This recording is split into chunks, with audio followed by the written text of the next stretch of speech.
At the end of the day, selling is transferring a feeling. If you don't have the feeling, you can't transfer it. If you don't have a good, positive feeling, dude, you're an actor.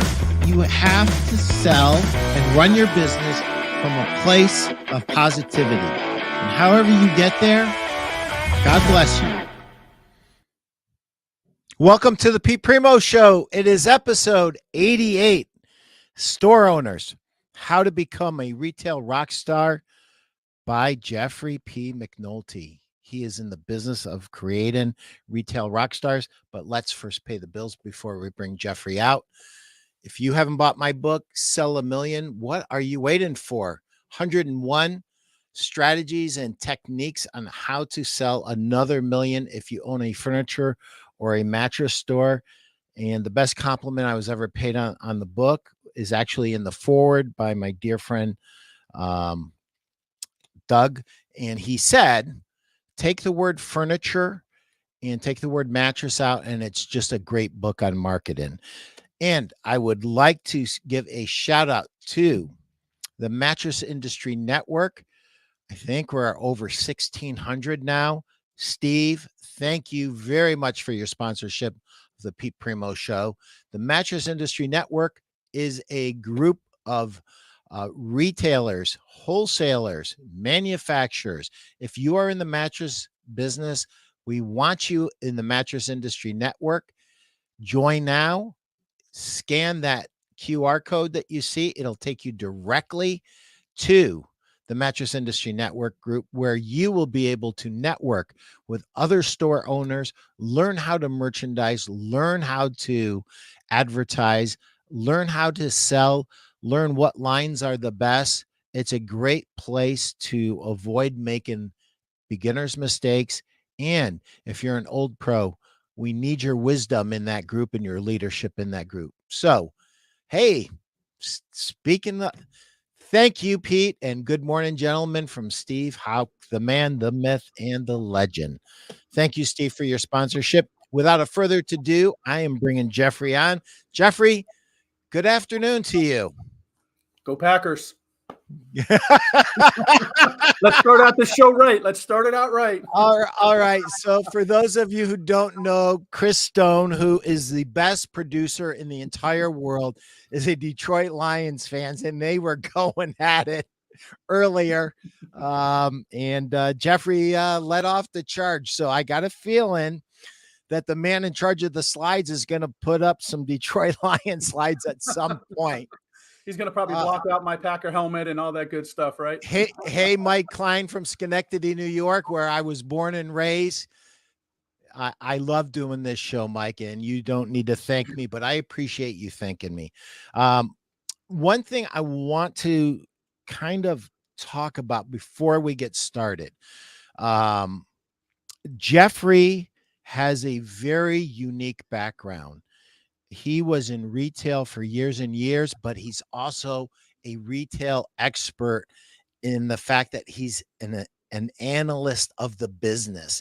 So he has that practical hands-on experience. He's got that executive leadership experience, but then he has this other dimension to what he brings to the table. And let me tell you, I absolutely love this book. Look at this thing. It's the Mount Rushmore of retail. I mean, wow. You guys got to get this book, the ultimate retail manual. It is unbelievable. One mistake that sometimes we make too much on this show is because I'm a sales guy.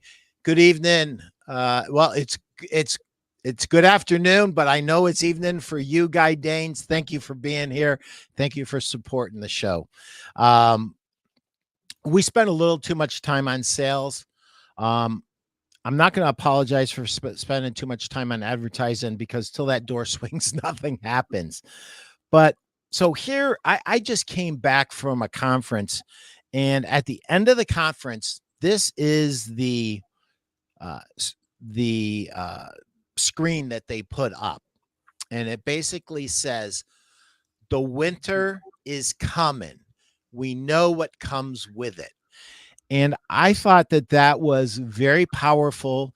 And basically what it was is it was a call to arms. It is a call for everybody to do everything they can to pay attention to their businesses, to execute on the basics.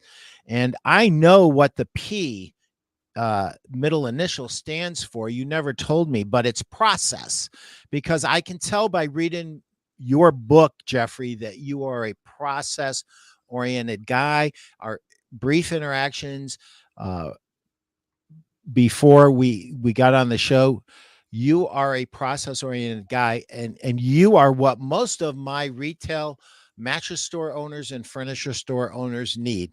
They need process. So I'm going to ask you just a basic question, and you can go in any direction that you want.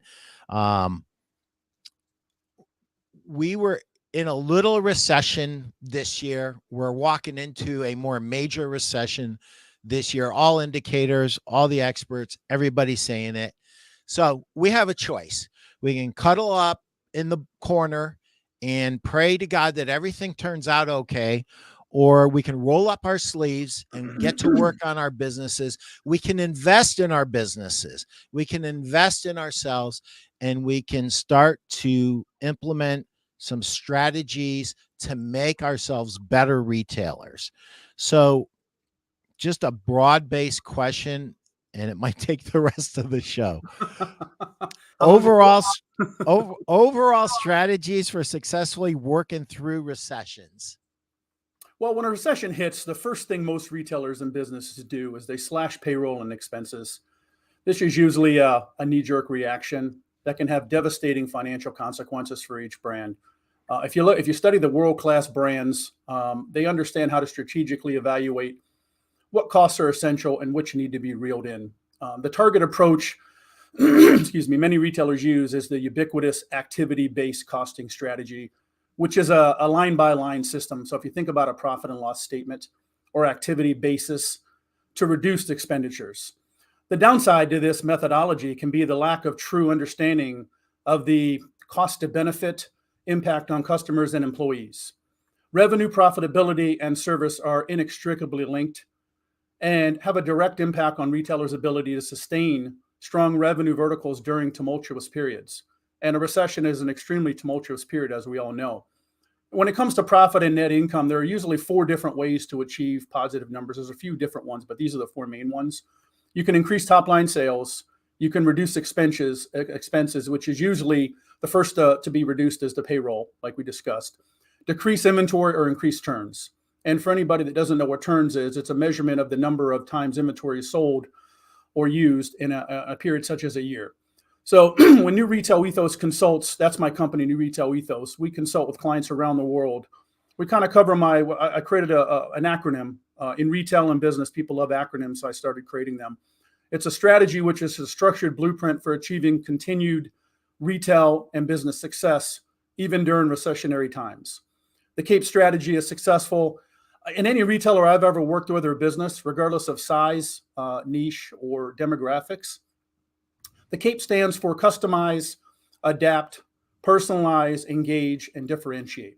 And now we'll kind of cover each one a little bit in detail. This is just a small overview of what we teach at New Retail Ethos. So we only have about an hour. So I'm just kind of going to gloss over some of the main bullet points, unless this is going for 2 or 3 hours, Pete. So the customize, think of on-demand manufacturing, 3D printing, creating bespoke products and services. That I think is a burgeoning trend in the near future. We're not there yet with the bespoke products and services, but we're getting there. Ask your customers what they're looking for. Ask your employees what customers are inquiring about.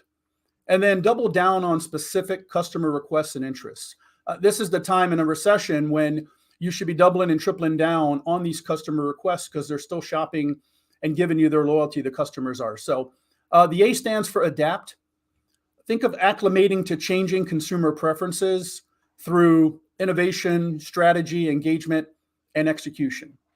Can your retail business adapt to changing consumer preferences?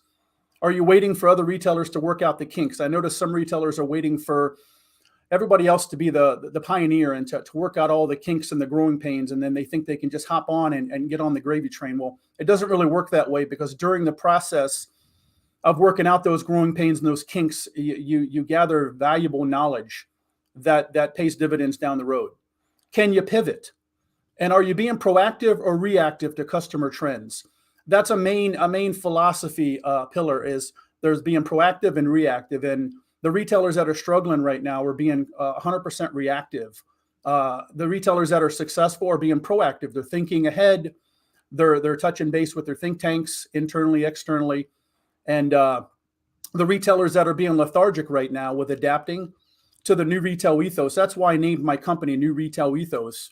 They're usually losing market share and experiencing declining revenue. The P stands for personalize.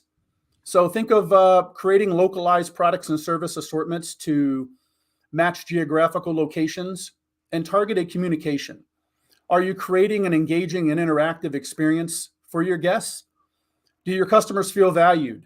Do your employees make each guest feel appreciated for their patronage? Very rarely do you walk into a store, you spend, thousands of dollars, whatever you're buying, and you leave and they say, thank you for your business. Phrases like, thanks for coming in today. Thank you for shopping at XYZ. And we really appreciate your business, makes customers feel valued for the loyalty to your business. Because as we know right now, there's a myriad of different options for customers to shop all the different retailers through the multi-channels that are available. The E stands for engage. This is the one that's probably, I don't want to say the most important, but it's probably the one that I spend the most time on when our company interacts with clients, because everybody thinks that their engagement is on point. And I very rarely meet a retailer or a business that their engagement is top notch across the board. So think of listening and reacting to customers, employees, leaders, and vendors' feedback. This is the one that gets, again, misaligned. They focus on the customers, a lot of retailers and businesses, but they forget there's three other segments. There's employees, there's leaders, and then, of course, God bless the vendors, as we know with the supply chain issues, how important they really are. So when I was in retail for 30 years, I used to get upset when they'd say, well, let's take care of the customer. And I'm like, well, what about the employee, the leader, and the vendor? They're all equally important, because if you don't have any employees or leaders or vendors, there's going to be no products or service for the customers. Yeah. So I think they're all equally important. But the key is, are you really listening to your customers, employees, leaders, and vendors? Are you? And a lot of retailers, unfortunately, there's a small segment that they're kind of, the industry jargon is drinking their own Kool-Aid. They're creating silos, and unfortunately, the information is top down. It's not bottom up, which is the way it should be.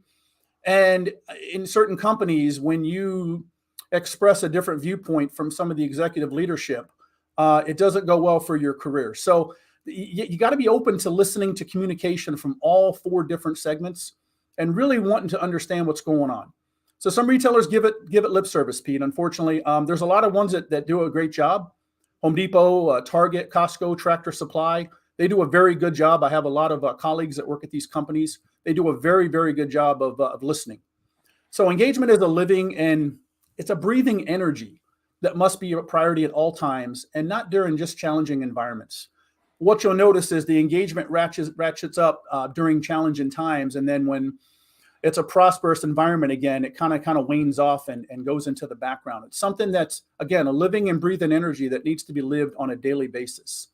And go ahead. I'm sorry. Go ahead. Let me jump in on a couple of different things, because they're so important. I just want to fully develop them a little bit more and unpack them just a tad bit more. When we were talking about cost cutting, one of the biggest mistakes a manufacturer will make and a retailer will make is I will cut this cost and everything will remain the same. It may remain the same. It probably won't. I'll give you an example. When I have seen time and again, top, the best of the best sales rep talent get cut because they were making too much money, the manufacturer assumes that all the customers are staying with them. but they don't. They leave. They go away. So you just blew up your business and you Right. thought you were being brilliant, but you were smart by half. So that's one thing. Pay attention. Don't make assumptions. And I love what Jeffrey says. Look at it, customize it, analyze it, and maybe get another pair of eyes on it as well, and ask questions before you cut.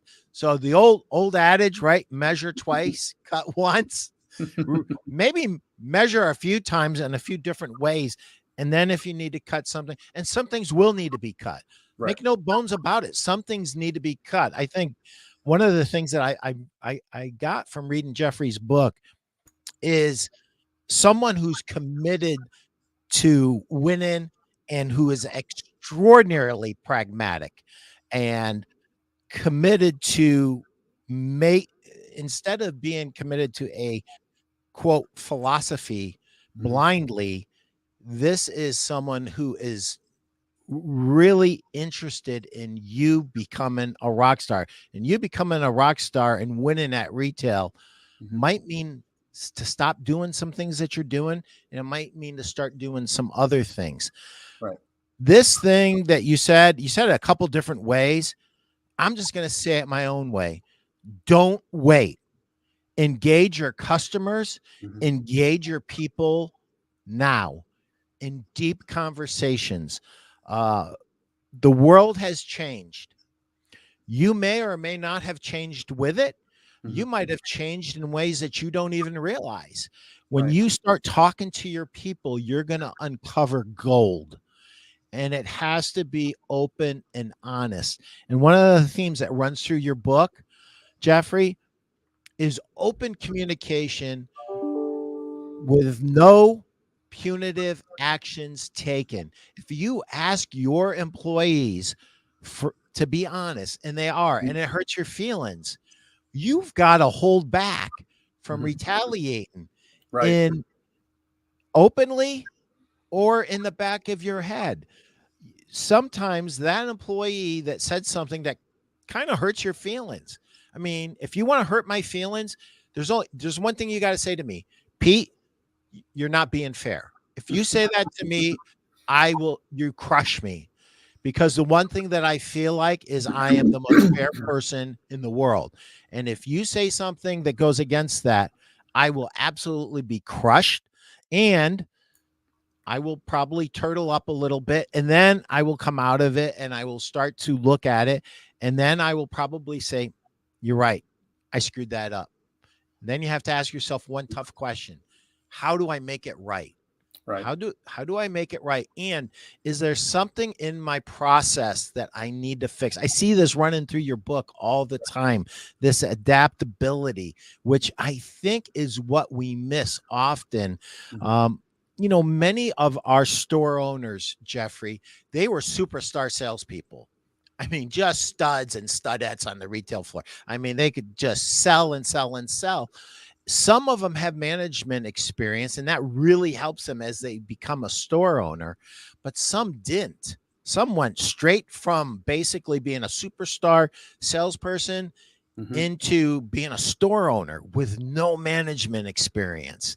And boy, you got to get this book. If that's you, if you're putting up your hand and that's you, get this book, because I mean, he even has things in here on how to interview and the interview process, and it goes into details. I mean, there is no stone unturned in this book. It's unbelievably great.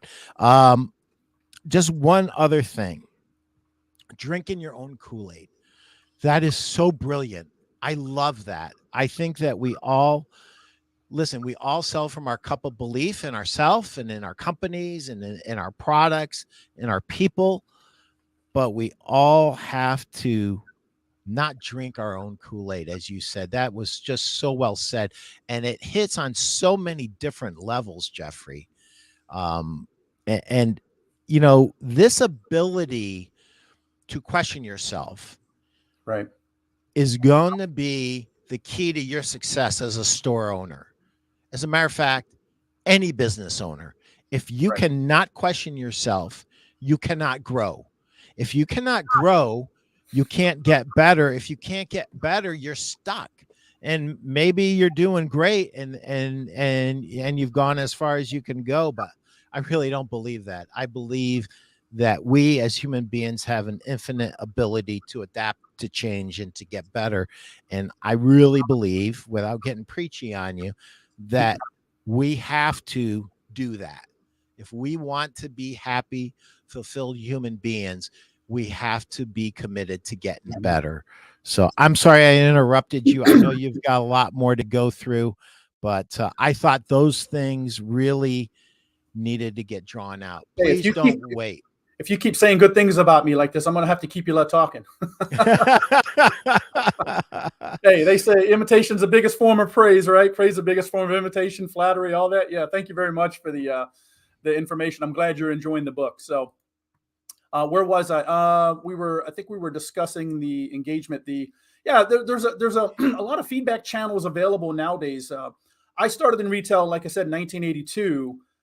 There wasn't a lot of retail channels back then to get feedback other than you're talking to the customers and employees. Now you have the net promoter scores, or what's called NPR. You have Glassdoor, you have Yelp, SiteJabber, Consumer Affairs, Trustpilot, external and internal company forums, and then of course social media. So I ask a lot of questions because I found out a secret a long time ago. When you ask a question to yourself and or to other people, the subconscious mind hears that question and starts working on it.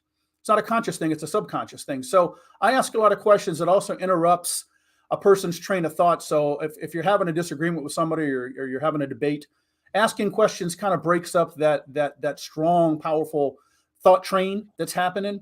So I always ask my retail and business clients this one question, among others, when it comes to engagement. I ask, are you willing to accept the challenge? And it's a challenge of devoting your precious energy and resources to becoming the pioneer in customer, employee, leader, and vendor engagement. And then finally, the last pillar in the CAPE strategy is differentiate. This is probably the second most important one. And think of developing, proprietary brands, creating exclusivity, providing exemplary service, implementing employee-focused behaviors. What separates you from your competition? That's one of the most powerful questions you can ask every employee and leader and vendor in your ecosystem. What separates us? And this is where the proverbial rubber meets the road. And why should customers give you their hard-earned dollars and loyalty, especially during a recession? And I coined an axiom. I like to coin axioms because they kind of help me focus and provide pillars for me to express certain ideas. And the latest one is talent acquisition and talent retention are the new business currency in 2022 and beyond. If you think about all the retailers that are struggling to retain and attract top-tier talent, that's pervasive throughout the industry. You also talked about when people are cutting, they generally cut the high dollar employees. Well, the downside of that is, Pete, is these high valued employees generally have the most experience, knowledge, and wisdom, which you cannot, and I reiterate, you cannot simply replace with somebody else. I've experienced it throughout my home improvement career. When you lose a master plumber, you don't just bring someone off the street and start teaching them about PVC pipe. And that's unfortunately what's happening in some of these retailers. They go through in this cost cutting and they cut out the high price dollar people, which, yeah, they're making high dollars, but the experience they're given and the wisdom is irreplaceable. So the second thing that that I recommend is another acronym. It's called GAP.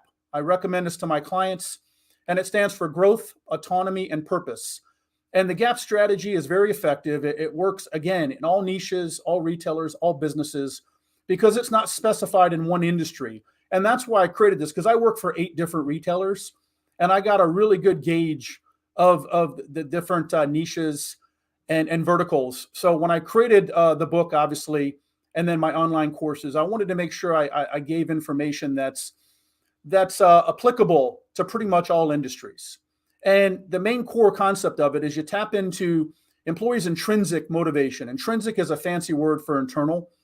And when you do this, you, in my experience, you skyrocket your talent acquisition, your talent retention, your organizational culture, your employee and customer engagement, and employee happiness. So I'm going to go through briefly all the three pillar acronym, and then in each pillar, I'm going to break it down into 4 subcategories with tangible things that any business owner or retail leader or retailer can implement. So under growth, you have succession planning. People always ask me, Jeff, why did you start your book with talent acquisition and talent retention as your 2 pillars? They figured it'd be revenue, generation or merchandising, and I'm like, because you got to hire the right people and then you have to retain them.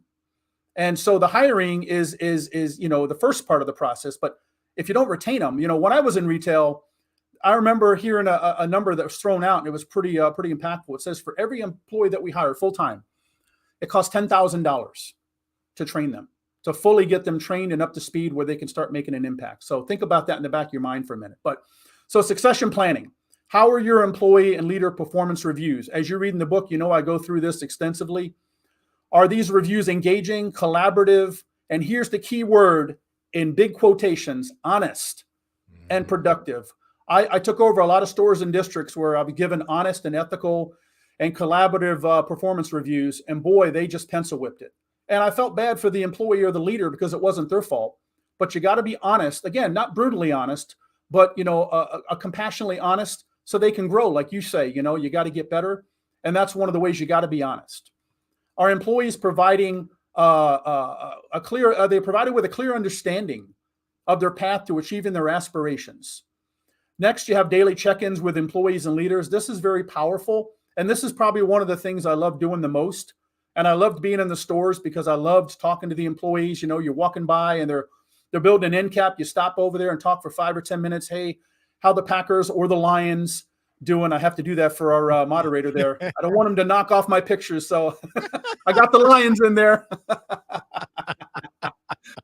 But the key actuator to creating an environment where employees can succeed and be happy is promoting the right leaders. As you know, as you're reading through the book, I cannot overemphasize this point enough. I mean, I could spend a whole show on just this one topic, but your leaders must generally care about people. And you were right when you said a lot of times salespeople, the top salespeople are getting promoted. The people who get the most stuff done, that's a euphemism for something else, are the best salespeople and are the hardest workers. And what you find out is just because somebody's productive and they can knock out planograms or make a bail or whatever, it doesn't mean they're good with people.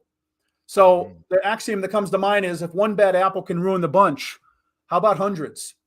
So I used to ask every aspiring employee this question. I would ask, why do you want to be promoted?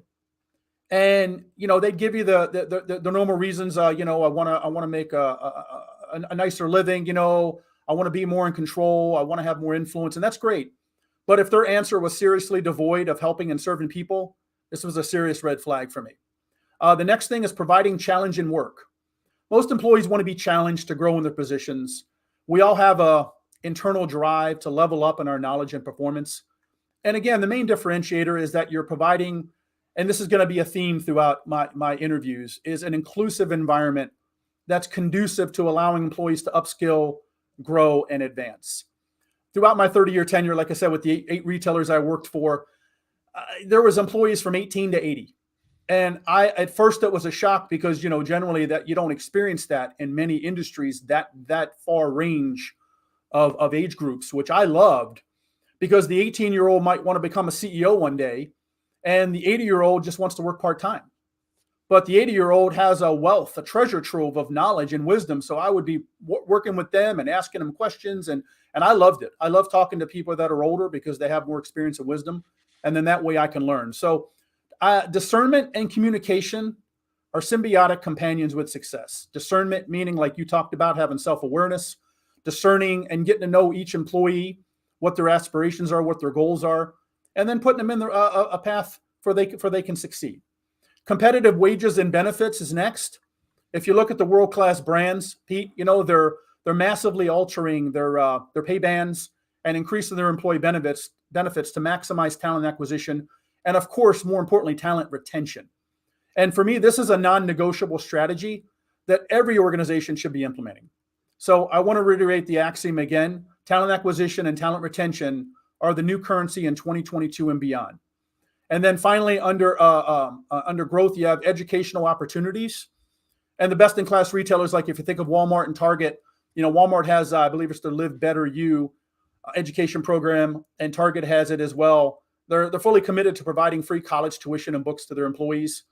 And this dovetails into the differentiation strategy, a segment of my CAPE strategy. That creates massive differentiation. Next is autonomy.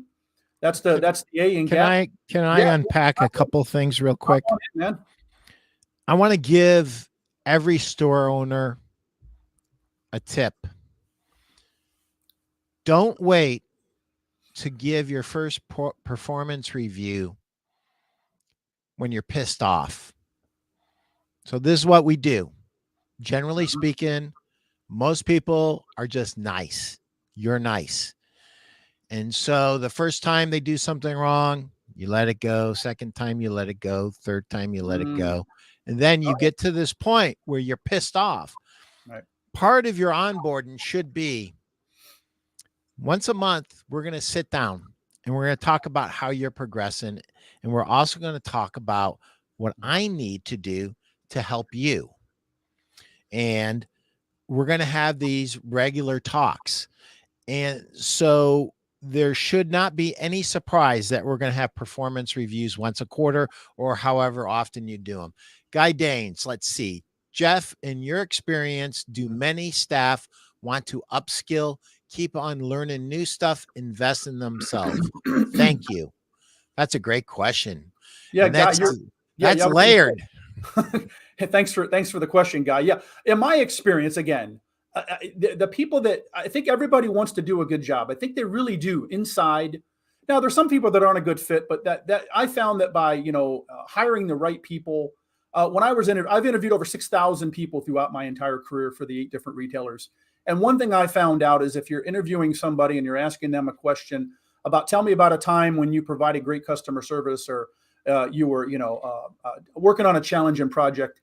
And, if you're creating a good open environment and they feel comfortable, you give them a bottle of water, you read through the portion I talk about interviewing, that if they're in a comfortable position, if they're struggling to answer this question, they might not be a good fit because retail is heavily hands-on, heavily customer-centric, and heavily customer engaged.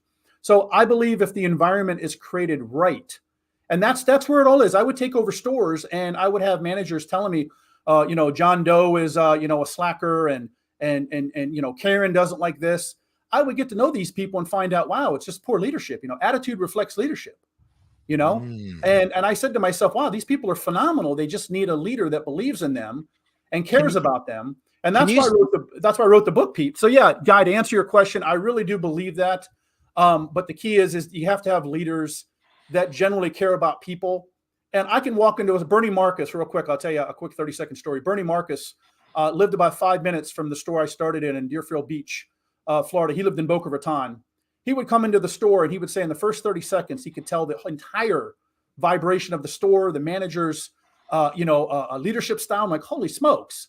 I mean, this is a superpower. How do I learn this? And I learned how to do that. It took me a while and nowhere near like Bernie could, but there's a vibe in a store when you walk in, you can feel it. And I talk about feng shui in the book. I don't know if you've gotten that far yet, Pete, but I discuss feng shui tactics as well to create these environments. But Guy, just to finish up your question, yeah, if the leadership is right, the environment is inclusive, engaging, and collaborative, yes, I do generally believe that people want to succeed, upskill, and grow. And Guy, I would add this to that. If they don't, to Jeffrey's point, they're probably not the right fit. And we probably gotta, next. we probably, but I love what you said, Jeffrey. Attitude reflects leadership.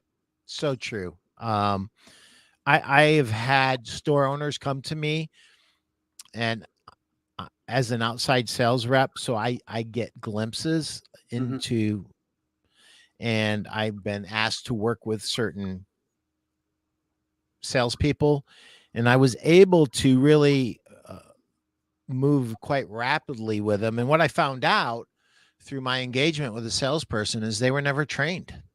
Right. And boy, the biggest mistake you'll ever make is if you have to keep retraining people, you have to ask yourself, what do I need to do different? Need to do less of? What do I need to do more of so that I can change that? And I know today is different than any other time in our history. Right. You know, when we first got in business in 1982, both of us, There you go. we people stayed around longer. People Right. wanted to learn more. It seemed Mhm. we've got this thing that I think is starting to settle out, but it's been very rough for some of our store owners. And Mhm. all I can tell you is, number one, I empathize with you. I see what you're dealing with. It's across the board. You're not alone, but that doesn't change the fact that we have to do everything right. And if it still goes wrong, then that's in someone else's hands that's got much more to say about this world than we do, right? So do everything right. And in Jeffrey's book, laying out expectations, um, look at those interview recommendations. I mean, it is just absolutely brilliant. And I agree with your question. You know,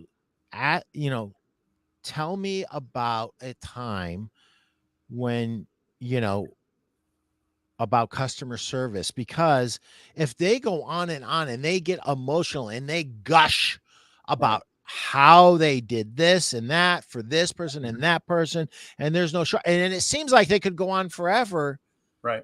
you've got the right guy or the right gal. That's the one you want right there. So like years ago when I worked for Henry Goodman at White Dove, when I was the VP of sales at White Dove, he told me a story. He basically worked for 2 years on a fundraising project with Warren Buffett. And at the end, they had a dinner. And Henry leans over to Warren and he said, "Listen," he goes, "if I'm out of bounds, just tell me. But I feel like we've kind of gotten to know each other the last 2 years on this fundraising project. And I'm hoping that you'll give me some insight on this. Mhm. How do you hire a really great salesperson?" And he said, "Oh, that's easy." He goes, "I really don't know much about selling." This is Warren Buffett Mm. talking. "I really don't know much about selling, but I can tell you absolutely how to hire the best salesperson." And Henry's like, Okay, tell me." Tell me, what are you waiting on? Tell me. He said, "Ask him how he feels about his profession. Right. So tell me how you feel about selling.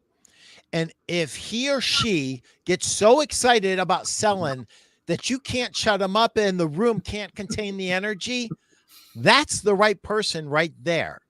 And he actually did that to me in my interview. Mm. And I just went on and on and on and on. And I couldn't believe that I got paid to do what I do for a living, because basically what I do is I go around and I help my friends how to make more money with the lines that I represent. Right. And I actually get paid for this. It's like insane. It's the greatest thing in the world. So Yeah, I love you're dead on with that, Pete. You know, what if you I don't know if you got to the part yet in the book where there's 10 things I look for before I promote somebody, and only one of them is financial acumen. The other 9 are all related to people and interactions and conflict resolution and motivation and coaching and all that. So yeah, it's that's exactly right what Warren Buffett said. It's you hire people that have a great attitude, that are open, willingness to learn. They're servant people. They want to serve others and help, because you can always teach product knowledge. Now, it takes time. It does take time. Like we were talking about, when you lose the master plumber, you don't just plug another guy in and say, "Hey, start. This is PVC pipe, and this is what it stands for." It takes time, but I completely agree with what Warren Buffett said. It's about people. Yeah, So I think you start off with a good human being and you work your way out. A correct. good human being. My manager said this morning uh, that it's really hard to stay motivated when it's slow. What are some tips that could help us keep the fire burning even when the door isn't swinging as much as usual? Boy, that's a great question. Holy smoke. They were, Jeffrey, I'm gonna let you have at it, but I want to take a swing at it first, if that's okay with you. well, Or do the you want to motivation, jump on it? yeah, the Go ahead, motivation, jump, why not? Just jump on this puppy. The Packers jump won. I'm on excited. I'm excited. The Packers won. God bless America, right? it. It's hard Chris, when they lose. It's hard. I'm sorry, my guest is abusing you. Oh, there we go. There goes the moderator. He's toasting me right now. He's ghosting me now. The motivation piece, I guess, is something, again, tapping into intrinsic motivation. When you get to know your people, okay, you find out what their interests are. I would tap into every single person. Now, in stores I ran, there's 300 to 400 people. Okay, it takes you 3 months to get around to everybody, learn their first and last name, get a chance to talk to them because they work part-time, nights, weekends, a couple of shifts here and there. And find out what they love to do. So what I would do, and this is what I enjoyed, I really enjoyed this when I was working in the stores, is I took over a store at Home Depot, and say there's a lady in paint, and I'm talking to our department head, and she says, I said, what do you love to do? She goes, oh, I love to garden. And I'm like, well, what are you doing in paint? Why don't we put you in garden? Now, first you got to talk to the garden department head and find out what's going on over there. But you find out when you talk to people that a lot of times they want to volunteer. They want to do community involvement. They want to be involved in projects that they enjoy. Now, in some industries, it's all or nothing. You're dealing in absolutes. It's either crazy with your hair on fire, or it's completely dead. During those times, maybe it's time to work on some upskilling, maybe some more training, maybe some more reading, maybe some e-modules, maybe some role playing. I used to love to role play when it was slow. I'd grab 30 or 40 people and bring them up front and say, let's go through a role play of a customer that is wanting to buy a tractor, and how do we offer them a credit card application? And I'll be the manager or the employee, and you be the customer. And your role play, you find out. Now, some people don't like to role play in front of other people. Again, this is getting to know your people and finding out what their strengths are, what their areas of improvement are, and then what they naturally love to do. So that's kind of an overall. It's kind of hard to attack that in a short amount of time, but if you really know your people, then you know what motivates them. And sometimes there's nothing you can do to motivate certain people. They're just not internally motivated. When it's slow, they ride the wave. Like you were saying, Pete, about when somebody's you're interviewing somebody and they get excited. Well, somebody just doesn't have that in them. You can't pull out what's not there. So that's just a really quick answer. Okay. What was the question again, Chris? It was a really good question. I wish I knew who I can't. All I got is Facebook user. My manager said this morning, it's really hard to stay motivated when it's slow. Your manager said that. Wow. Okay. So here it is. Is your manager responsible for other salespeople, or is it a store manager who's really a salesperson? I'd like to know that, but I'm going to start to answer. But here's the first thing that I'm going to say. When we look at your advertising and the customer, whether they were on your website, whether they saw a Facebook ad, a Google ad, whether they saw a ROP ad, any newspaper, radio, TV, does the outside of your store look like look like they would expect? And I am talking tactical now. I am talking, is there litter in front of your freaking store? Pick it up. It's your store. It's a reflection on you. Pick it up. Mm-hmm. Sorry, I get a little excited. You're getting passionate. There you go. I love it. I do, because I picked it up when I ran retail stores. Mm-hmm. There are more things to do today than when I was in retail from 82 to 91. Okay. Mm-hmm. You've got podcasts, you've got YouTube, motivation, music. Hey, nobody's in the store. Rock it out, dude. Do that. Rock it out. Play your favorite music. Keep yourself ready to serve your customer. You cannot afford to fall asleep and expect yourself to get up to a place where you need to be to properly serve your customer. If you are creative and you are driven, I want you to journal. I want you to take, where's my journals? I've got so many of them, I can't even keep track of them. There we go. They're over there somewhere. There we go. So here's my, whoever you are, if you don't have one of these, I'll send it to you. It's my Pete Primeau Furniture Sales Helping Retailers Succeed journal. And Jeff Janakovo turned me onto this journal, and it's just blind paper, has a thing, write down your ideas on how your store can be more successful. All right. Scott Vaughn, you already have one of my journals. If you don't, you've got to let me know, because I'm going to see you soon, next few weeks. So Scott, your manager is responsible for other salespeople. So this is really, really important. If she's down, you got to get her back up. Mm-hmm. You got to help her get back up.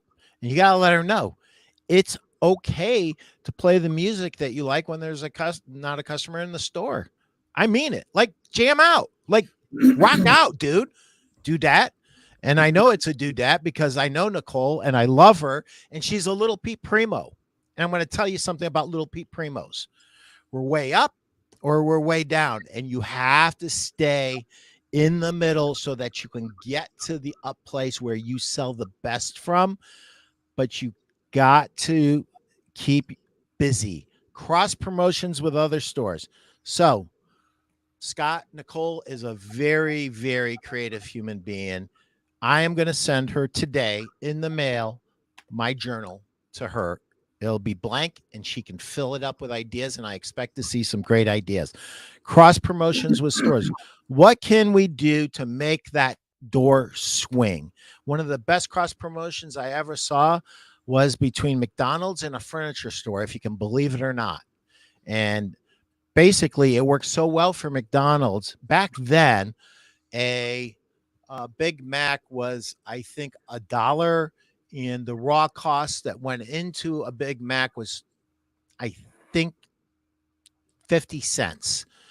And so the furniture store was going to get charged for every coupon that their customers used. And then the owner came and said, no, we're not going to charge you because it's been so good. So it was actually an absolutely free promotion on their side.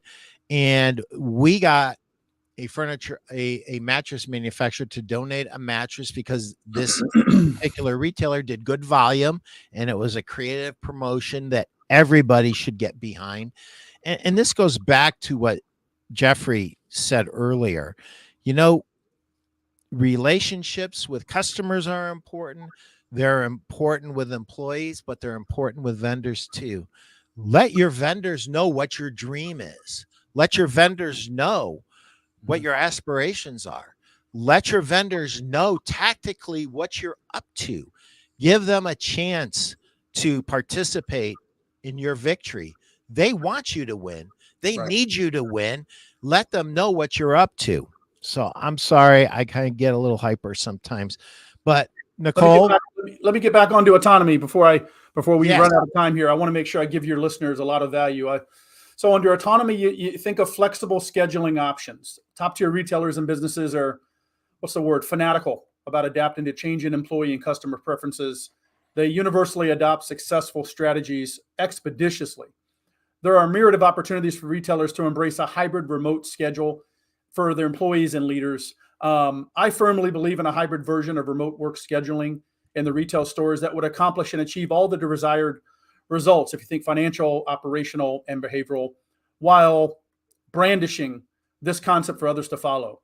When I mention a hybrid version of remote work scheduling, I originally started this back in 2001 in Home Depot, 21 years ago, and people looked at me like I was from Mars. And what I'm referring to is a modified schedule of only a couple hours, a half day, or a full day, not an entire week or multiple days in a week. And here are some prime examples of how retailers can implement, I don't want to say my hybrid, but a hybrid remote work schedule that I implemented.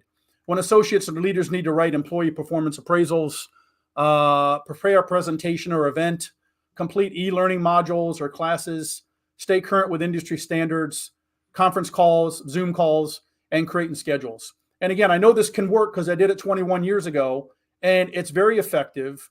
And it's one of those things where it's not very hard to do. Again, you got to have the scheduling down. You got to use discernment.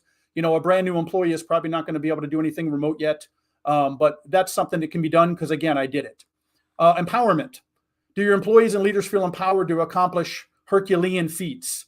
Are you creating an environment? Here's a theme again. Are you creating an environment where people feel a part of the culture?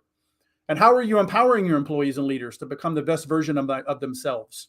Do you deliver honest feedback? Have you created a culture of compassion and empathy? And do you foster open communication? Next is trust and respect. Are your employees and leaders trusted to make mistakes without fearing severe consequences and retribution? This is paramount right here, because you talked about it earlier because you read part of the book already. But if you do not trust and respect your employees, then how can you expect them to become trustworthy and respectful of your organization? So this message, Pete, cannot be faked or talked about. It must be lived daily. And actions, as we know, speak louder than words. So this circles back around to my previous message about the paramount importance of promoting the right leaders. Here's a very important one right now that's getting a lot of headway, a lot of exposure, which is really nice to see. It's inclusion and support. Are your leaders creating an inclusive and engaging environment for all employees? And here's the key, not just the ones who are part of the clique.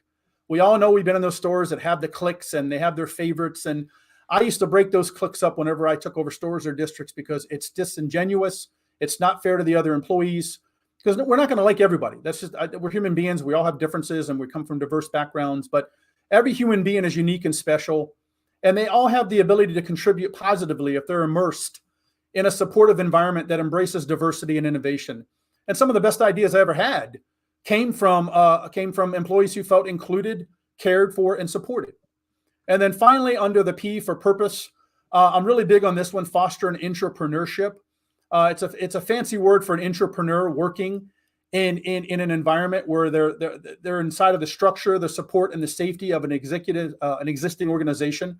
They feel free to go ahead and express their innovation and strategies. And, but the key is you got to create the environment where creativity and innovation can thrive and flourish. Again, the common theme, leaders have to create the environment. And if you don't create the environment, you can do every strategy in the world. It's not going to matter. So this has to start at the C-suite level.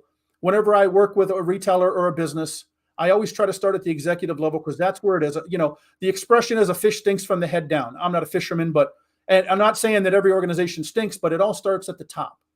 And it must be championed by all executives throughout the organization. Next, you want to tap into employee and leader intrinsic motivation. We talked about that briefly, but all human beings, and I think it was Guy's question, are intrinsically motivated to engage in certain tasks in their lives from which they derive happiness. So these tasks are usually they're things that don't provide any external rewards. They're usually centered around hobbies, passions, and interests. And the key pillar is ensuring your store or companies, again, foster this environment of intrinsic motivation where people are able to sincerely align their corporate mission with their employees' values. So does your company show compassion? Does your company, is it caring for the environment? Are you exhibiting honest and ethical behavior in your interactions with others? So these are the questions that I ask, and you'd be amazed at the answers I get, Pete. They're all over the board. So community involvement is something else it's the pendulum swings from different companies. Often during recessionary periods, many retailers and businesses massively reduce their community involvement. And this is never a good idea because your community needs your services more than ever during these tumultuous and uncertain times. So I always encourage the retailers and the businesses I work with to please keep the community involvement going. It doesn't have to be massive on a financial scale, you know what I'm saying? But, stay in the environment, stay in your community and help people out during tough times. And finally, the last piece is volunteering. Again, this is a small overview, Pete, of all the things that can be done because I can't share everything in the time we have, but this is just an overview of what people can do. Does your organization actively embrace and support employee and leader volunteering efforts? Some retailers I worked with gave volunteering, again, lip service and looked down upon any activity that did not produce concrete results in revenue and profitability, but it actually does. So I want to give a huge shout out to the Home Depot. They're phenomenal at supporting and embracing volunteering and community involvement. They do a very nice job. So I want to give them a shout out on this, on your show. Let me unpack that very quickly. The first time I heard about this idea, I was listening to Brian Tracy. And Brian Tracy said that the most remarkable people volunteer. And when you volunteer, what it does for you as a human being is very palpable. It changes you. It makes your big heart even bigger, and it aligns you with the best of the best. It actually, and you shouldn't do it for this reason, guys. Do not volunteer for this reason, but it happens. If you volunteer consistently, you will start to meet people, and you will meet the highest quality people in your community. It's not the reason to do it. Do it because it's the right thing to do. Do it because you're a good human being. But what will happen is you are going to start to put out a completely different vibe, because you're going to have a completely different vibe, because you're going to feel better about yourself, because that's what we're put on earth to do, to help each other. And if you are surrounded by a bunch of people in a volunteer group that help each other, you're going to be amazed at the opportunities that present themselves. And it's not the reason to do it. So, Jeffrey, I'm going to tell, I know that we're running out of time, but and if we go a little over, it's okay. Sure. I only touched the tip of the iceberg, and I think Jeffrey's a little frustrated because he only touched the tip of the iceberg. But get the Ultimate Retail Manual, get it now. But more than that, before winter starts, do everything you can to make your retail store as successful as it can be. If you like what you heard today, reach out to Jeffrey. We've been putting Jeffrey's contact information up. It's right here. We'll do it again. You can go on the website, the Ultimate Retail Course. That's one way. You can reach out to him on LinkedIn. This guy is unbelievably responsive on LinkedIn. This guy should be a LinkedIn expert. Actually, he's better than most of the so-called self-proclaimed LinkedIn experts. He really is. Jeffrey, last words for you. Yeah, just a quick overview, just so people can find some information. So obviously the book is I'm extremely proud of the book. You know my backstory, how it took 4 years to write the book. I've posted it on LinkedIn, and I said, when inspiration strikes again, I'm going to go ahead and write or enact in it. But the book it's in 23 countries around the world. It has, I think I just got my 56th 5-star Amazon book review. The last one was from India. And I'm very proud of that, because every review, Pete, that I get, it makes you feel good, but it's not about what you think. It's because when you write something and you tap into that creativity, you want to help people, like you're talking about with volunteering. I completely echo your sentiments exactly. It's all about a vibe. And my vibe is to help and share the knowledge, because it took 30 years for me to gather all this knowledge together and then unpacking it and putting it into a book. The book probably could have been 600 pages, because, you can keep going and going with information. But so I wrote the book, as you know, from an empirical results perspective versus a theoretical ideas viewpoint. Sometimes I read a book and it tells you what to do, but it doesn't show you how to do it. And, it gives you all the buzzwords and the cliches and the lingo. But I wanted to write a book, and this is a hands-on manual, as you know. It walks you through. I give you plenty of anecdotes and examples to walk you through. And then with people that are connected with me on LinkedIn or on Facebook, or that go to my website, that I always provide a little bit of extra information to help people out. But it contains a 10-pillar system. It's a proprietary 10-pillar system that I developed. It's actually guaranteed to produce results, but you got to do it consistently. So people can purchase the book at Amazon.com. And then after the success, the global success of the Ultimate Retail Manual, I was inundated with requests to create an online course to supplement the manual. And as you know, by my engagement, I truly believe in listening to my audience. So I decided to create the Ultimate Retail Course, Become a Retail Rockstar, with my good friend Christy Powers. She helped me create the course. She's out in the UK, United Kingdom. Go ahead and connect with her. She's really good at curriculum and helping to write courses. She actually works for a couple of colleges out there. So she's a fantastic partner. And right now the course is $100 off until October 1st, because, with fall's my favorite time of year. I wanted to do something nice for everybody. So you can save $100 off the course right now for up until October 1st. You get the course by going to the ultimateretailcourse.com. And then the one that's the heavy hitter, this is the premium one. I created a course called the Ultimate Retail Bundle, and it contains strategy, insight, and coaching. And this is to provide a comprehensive plug-and-play retail business proprietary system that's portable and successful when implemented and executed consistently. Again, you got to execute things consistently on anything you do in life. But this bundle provides students with you get the Ultimate Retail course, you get the Ultimate Retail Manual, and then you get 2 1-hour coaching or mentoring virtual sessions with me. So it's the premium top tier course. You save about $130 if you buy the bundle instead of purchasing each course in the book, a la carte. So it's the most popular one because you get everything you need. You get the whole course. The Ultimate Retail course is broken up and it's on a drip schedule. So there's 10 pillars, and each pillar, there's 2 pillars released each week, but you can take longer. Some people take 5 weeks, some people take 10 weeks.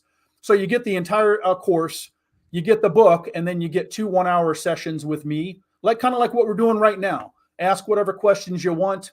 I give you all the information, and my sessions generally, like you, Pete, they generally go over. So the hour turns into an hour and 15, an hour and a half. And I don't nickel and dime people. Okay, it's an hour, I got to go. Because when you're talking about a concept and you're really helping people, you want to give them value. And so for people that want to purchase the bundle, just go to the ultimateretailcourse.com. I have all my courses listed on there. And then lastly, to wrap up, any retail leaders or business owners looking to get a leg up on their competition can secure new retail ethos consulting services by going to newretailethos.com. And then finally, I encourage all listeners on the show, send me a LinkedIn connection request. I'll be more than happy to connect with you, engage. And I'm almost at 30,000 connections, so I got to keep, unfortunately, removing some people. LinkedIn only gives you 30,000 connections, but you can have unlimited followers. But when you're just a follower, Pete, you can't really message somebody unless you're part of their paid programs. So if you're on the free program with LinkedIn, if you're connected with somebody, you can message with them, interact, and engage with them without having to pay. So that's my spiel for all my services. So a great show. I really enjoyed the rapport. You're definitely really good at what you do, Pete. So I got to give you some props now after you gave me the best recommendations in the history of the planet. It was from my heart. One of the things that I could tell with this book, I couldn't get through all of it, so I started skimming, and I did it with a highlighter, and I just started reading bits and pieces, and your heart and your soul is like open bare here. I mean, we know who you are. By the time we finish this book, we know who you are. You're a person who cares deeply, who's passionate, who's competent, who is got an extraordinary amount of retail experience that has so much to give. If you're a store owner and you think you need some extra help, call Jeffrey. If you think you don't need some help, you really do, call Jeffrey. Thank you, Jeffrey. Have a great day. No matter what. Just call me no matter what. Hey, that's I wanted to add something to tie into your journaling thing. I really like that idea. And that's why my wife actually had an idea. She says, why don't you put a blank page at the end of every chapter so that people can take notes? Because like you said, the highlighter works great, but a lot of people like to take notes. So that's kind of a way you can journal your ideas and your innovation and stuff like that. So I like your idea about that. Yeah. I'm with your wife on that. And one of the interesting things is if you have a book that's pre-planned to have notes written in it, it becomes personalized. It doesn't get footballed off, and it makes everyone have to buy their own book. I never thought that's a good idea. I never thought of that. Hey, Which they should do anyway. I mean, listen, hey, everybody that's listening, invest in yourself. This is what I want you to do. I started off the show with the winter is coming. The winter's coming. It's Mhm. going to get worse. It's not going to get better. So guess what? This is what I want you to do. I want you to pretend you're playing poker. And you know what I want you to do? I want you to push all your chips forward. I want you to bet on yourself. I want you to invest in your company. I want you to invest in yourself. And part of investing in yourself, a great start would be investing in the ultimate retail manual, and watch this and rewatch it and take notes, because you probably have a good 10 pages of notes here that you really need to dig into, and then get the ultimate retail manual. It's a absolutely great book. It is a playbook for any retailer, big or small. And I have 100 more questions. Jeffrey, this will not be the last time we do this. I will have you back on when I can fit you in the schedule, because Yeah, I know definitely. you have a lot more to say, and I want you to say it because my retail store owners need to hear what you said. But what you said today is so incredibly relevant today, and I would just encourage everybody, double down on yourself, get Mhm. really serious about the basics, don't Right. overlook anything. And we'll see you next week, guys. Thank you, Jeffrey. That's my pleasure. Thank you for having me on. I look forward to being back. You will be. Thank you. Thank Bye you. bye.